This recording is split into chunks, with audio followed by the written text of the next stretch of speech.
Que se passe-t-il lorsque le PN perd sa véritable proie? Lorsque le PN perd sa proie principale, la proie qu'il pensait garder pour toujours. Que se passe-t-il exactement dans sa tête, dans sa réalité de dingue, dans sa réalité totalement distordue? Vous allez tout savoir dans cette vidéo et en point bonus, à la fin de cette vidéo, on va voir comment savoir si nous sommes sa proie principale ou pas. Donc vous allez tout savoir dans cette vidéo, donc je vous invite vraiment de rester avec moi jusqu'à la fin parce que je vais être le plus complet, le plus clair et le plus concis possible. Bonjour à tous les amis ou bonsoir, j'espère que vous allez bien. Si jamais vous ne me connaissez pas, eh bien sachez que j'ai connu des violences psychologiques pendant des années. Mais heureusement je m'en suis sorti et aujourd'hui je donne simplement de mon temps libre pour vous aider vous à vous en sortir aussi. Si vous aussi vous avez connu des relations toxiques et si vous appréciez le contenu de cette chaîne, très important, n'oubliez pas le petit pouce, de vous abonner et d'activer la cloche des notifications pour ne rien louper de mes vidéos à venir. En ce moment, vous avez une nouvelle vidéo à 20h, une deuxième à 21h. N'oubliez pas, le vendredi soir, je suis en direct 21h et je réponds à toutes vos questions entièrement gratuitement le vendredi soir à 21h en direct. Vous pouvez aussi prendre mon numéro de téléphone WhatsApp, plus 32 468 36 60 77. J'ai déjà aidé des centaines de personnes à sortir de l'emprise. Il y en a beaucoup à l'heure actuelle qui n'ont même plus besoin de regarder mes vidéos. Donc n'hésitez pas à prendre mon numéro de téléphone WhatsApp. Alors on revient au sujet. Quand le PN perd sa véritable proie, que se passe-t-il? Cette vidéo n'est bien sûr que mon avis personnel, je tenais à le rappeler, et bien sûr à rappeler aussi que le PN peut être un homme ou une femme. Le masculin est utilisé à but pratique dans cette vidéo. Donc le PN, il va aller très mal et le PN, il pourrait paniquer évidemment s'il perd sa véritable proie. Parce qu'il va se dire, merde, il est peut-être resté 10 ans, il est peut-être resté 20 ans, 30 ans, 40 ans avec cette personne. C'est une personne qu'il a vraiment modelé à sa façon, qu'il a manipulé, c'est une personne qu'il a détruit au maximum. Il a peut-être isolé de sa famille, il a peut-être isolé de ses amis. Et donc là, il va très mal parce qu'il voit que cette personne est sortie de l'emprise. Et il se dit, il va tout faire peut-être pour la récupérer. C'est vraiment la première chose qu'il va essayer de se dire, la première chose qu'il pourrait faire, tout mettre en place pour récupérer cette personne. Autre chose qu'il pourrait faire, c'est se ruer, bien sûr, sur les proies secondaires. Parce que vous le savez très bien, le PN, il ne supporte pas d'être seul. Il ne supporte pas d'être célibataire. Il ne supporte pas d'être face à lui-même. Donc le PN pourrait très bien se ruer, donc aller à fond vers toutes les proies secondaires. Ça pourrait tout à fait être possible. Ça pourrait tout à fait arriver. Et donc, qu'est-ce qu'il faut savoir? Il faut comprendre que le PN, il n'aime pas les gens. C'est que par intérêt, c'est que par profit. Et donc, il pourrait très bien passer un mois ou deux avec une proie secondaire et puis après revenir vers la proie principale. Donc, vous vous demandez peut-être comment ça se fait que vous avez rencontré une personne qui vous semblait bonne, douce, gentille. Vous l'avez peut-être vue pendant un mois et puis vous ne l'avez plus vue du tout. Eh bien, c'était peut-être parce que c'était un PN qui s'était rué vers vous et que vous étiez la proie secondaire du PN. Alors, je rappelle qu'en point bonus, on va voir comment savoir si nous sommes la proie principale. Comment savoir si on est vraiment la proie principale du PN ou pas. Donc, je vous invite vraiment de rester jusqu'à la fin pour tout savoir, les amis. Donc, comme je l'ai dit, le PN, s'il perd sa véritable proie, s'il vous considère comme sa véritable proie, il pourrait bien sûr vous harceler. Donc, vous faire plein de messages, vous faire plein d'appels, vous massacrer de publications sur les réseaux sociaux, venir devant chez vous, venir à votre lieu de travail, venir où vous faites vos activités à votre salle de sport. Son but, c'est que vous craquiez. Son but, c'est que vous cédiez, que vous continuez à lui reparler. Son but, c'est clairement de nouveau vous manipuler. Donc, ne vous laissez pas faire. Si le PN vous harcèle, vous gardez un maximum de preuves et vous agissez, les amis. Vous ne subissez pas. C'est très très important de ne plus subir le PN. Autre chose qui pourrait tout à fait se passer, c'est le PN, comme c'est un véritable gosse dans sa tête, si jamais il se rend compte qu'il a perdu sa véritable proie, eh bien il va faire des crises. Il va faire des crises extrêmes.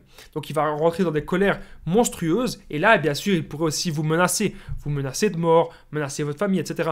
Lorsque le PN utilise la menace, c'est qu'il n'a plus d'autre solution en fait. C'est comme si c'était sa dernière arme parce qu'il voit vraiment qu'il est en train de vous perdre. Et donc là, il est en train de devenir totalement fou, totalement taré.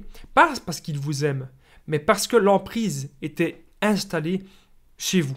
C'est uniquement ça. Et qu'il n'a pas envie, évidemment, de nouveau utiliser toute son énergie pour manipuler d'autres personnes. Parce que, évidemment, la manipulation, ça prend du temps. Hein. Donc, c'est pour ça. Il ne va pas supporter que vous vous affirmez. Il ne va pas supporter que vous êtes parti. Il ne va pas supporter que vous êtes sorti de l'emprise. Voilà ce qui va se passer. Je rappelle qu'en point bonus, dans quelques instants, on va voir comment savoir si nous sommes la proie principale du PN. Parce qu'on me demande tous les jours sur WhatsApp, on me dit Damien, est-ce que je suis une proie secondaire ou est-ce que je suis une proie principale? Je ne sais pas vraiment la différence. Donc j'ai tout vous expliqué à la fin de cette vidéo. Ce sera un petit rappel parce que je parle souvent quand même de ce sujet. Donc le PN, qu'est-ce qui pourrait se passer?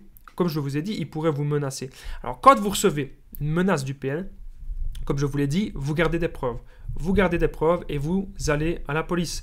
Il y a beaucoup de gens qui me disent « Damien, j'ai peur d'aller à la police. Damien, j'ai peur que le PN qu'il exécute vraiment ces menaces si je vais à la police. » Déjà, il faut savoir quelque chose, c'est que le PN, c'est quasiment jamais le cas.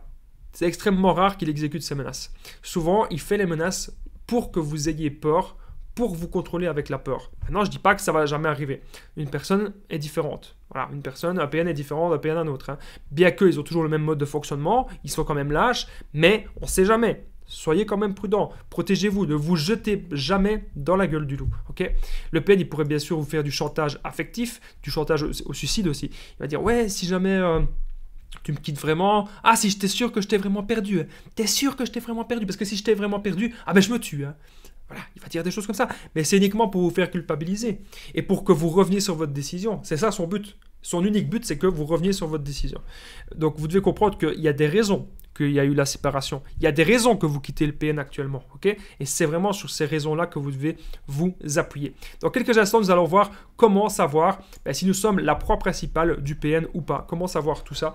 On va voir ça dans un instant à la fin de la vidéo. Je voudrais vite fait vous dire, les amis, que vous ne devez pas retomber dans le piège. Donc peu importe les menaces du PN, peu importe le chantage, peu importe les techniques subtiles, les techniques malsaines qu'il va utiliser sur vous, vous ne devez pas retomber dans le piège. Ça, c'est très important parce que vous savez très bien que sur du long terme, cette relation, elle ne va rien vous apporter. Elle ne va absolument rien vous apporter de bon, cette relation. Il est temps de se recentrer sur soi. Il est temps maintenant d'être heureux et de trouver des solutions. Si jamais vous avez l'impression que vous êtes dans une impasse, vous savez que vous pouvez me contacter. On est désormais au point bonus. Comment savoir si nous sommes la proie principale du PN? Juste avant le point bonus, n'oubliez pas le petit pouce, de vous abonner et d'activer la cloche pour ne rien louper de mes vidéos à venir. En ce moment, vous avez une nouvelle vidéo à 20 h, une deuxième à 21 h et je suis en direct les vendredis soirs. À 21 h, je réponds à toutes vos questions, donc soyez vraiment présents. Vous pouvez aussi prendre mon numéro de téléphone WhatsApp, plus 32 468 36 60 77. Vous savez, j'ai déjà aidé des centaines de personnes et ensemble, on trouve des solutions. Il y a toujours, les amis, croyez-moi, il y a toujours des solutions. N'oubliez pas aussi de commenter cette vidéo et de la partager si vous avez appris des choses en plus sur le PN et si vous pensez qu'elle pourrait être utile à des gens dans votre entourage. Point bonus, comment savoir si on est la proie principale ou la proie secondaire? Déjà, si vous êtes la proie principale, c'est parce que vous passez tout le temps avec le PN. Donc le PN, il vous appelle tout le temps. Il vous envoie tout le temps des messages ou vous êtes peut-être tout le temps présent avec lui. Voilà, il n'y a pas une autre personne qui saurait passer plus de temps avec le PN que vous. Là, c'est que vous êtes la proie principale. Par contre, si vous le voyez le PN de temps en temps un message une fois par semaine, de temps en temps, vous le voyez une fois par mois, eh bien, vous n'êtes pas la proie principale. Si vous ne voyez que le PN qu'une fois par mois, vous êtes une proie secondaire.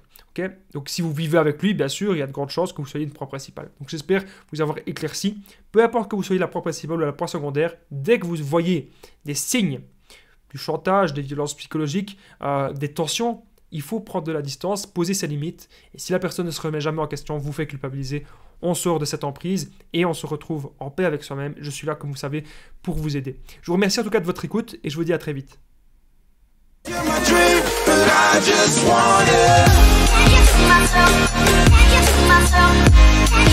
Myself.